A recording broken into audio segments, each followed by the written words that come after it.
ఈరోజు బీరకాయలతో ఏం చేస్తున్నానో చూడండి. చాలా అంటే చాలా టేస్టీ ఫుడ్ రెసిపీ.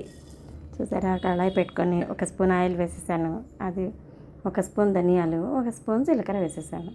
ఇది దోరగా వేయించేసేసుకుంటున్నాను. సిమ్లో పెట్టుకొని.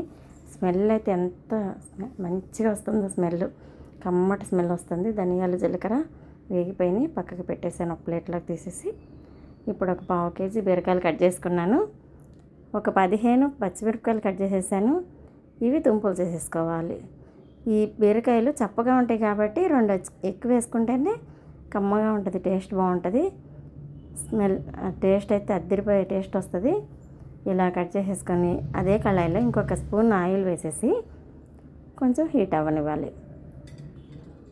ఇదిగోండి, చాలా ఆయిల్ హీట్ అయిపోయింది, వేసేస్తున్నాం. ఇలా కొంచెం కొంచెం తిప్పుకుంటూ దూరగా ఆ పచ్చివాసన పోయే వరకు మూత పెట్టకుండా ఇలా మీడియంలో పెట్టుకొని తిప్పుకుంటూ ఉండాలి. నా ఛానల్ చూస్తున్నట్లయితే సబ్స్క్రైబ్ చేసుకోండి, లైక్ చేయండి, షేర్ చేయండి.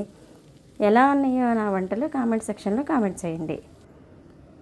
ఇలా కొంచెం దూరగా అలా తిప్పుకుంటూ కొంచెం పచ్చివాసన పోయింది. ఇప్పుడు 2 నిమిషాలు అలా ఇంకొంచెం తిప్పేసి కొద్దిగా నీరు వస్తుంది అన్నప్పుడు సిమ్లో పెట్టుకొని మూత పెట్టేసుకోవాలి. ఇవి ఆ వాటర్తోనే ఒక 2-3 నిమిషాలు మగ్గిపోతాయి బీరకాయలు, పచ్చిమిరపకాయలు. ఇప్పుడు మూత తీసేసి 2 అంగుళాల చింతపండు వేసేస్తున్నాను దీంట్లో. ఇలా వేసేసి ఒకసారి అలా తిప్పుకొని మూత పెట్టాలి. 1 నిమిషం అలా మూత పెట్టేసేసాను.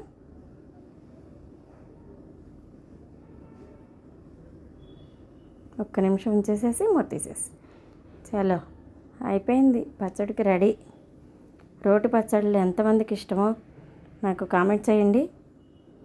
ఇప్పుడు ఆ మిక్సీ జార్లో ధనియాలు, జీలకర్ర, ఒక 2 వెల్లుల్లి రెబ్బలు వేసేసుకొని ఒక్కసారి అలా బ్లెండ్ చేసుకొని తీసుకొస్తాను.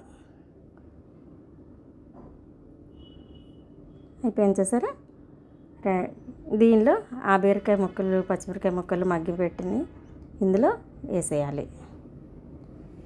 రోట్లో నూరిన పచ్చళ్ళ రావాలంటే ఎక్కువ తిప్పేసేయద్దు. ఒకేసారి స్పీడ్లో 2 సెకండ్లు అలా 2 సార్లు బ్లెండ్ చేసుకుంటే సరిపోతుంది. ఇదిగోండి, ఉప్పు కూడా వేసేస్తున్నాను. ఇది తీసుకెళ్ళి బ్లెండ్ చేసుకొని తీసుకొస్తాను. రెడీ అయిపోయింది పచ్చడి. ఇది వేడి వేడి అన్నంలోకి నెయ్యి వేసుకొని ఈ బీరకాయ పచ్చడి వేసుకొని తింటే ఉంటుంది. సూపర్ టేస్ట్ వస్తుంది. ట్రై చేయండి. Bye bye.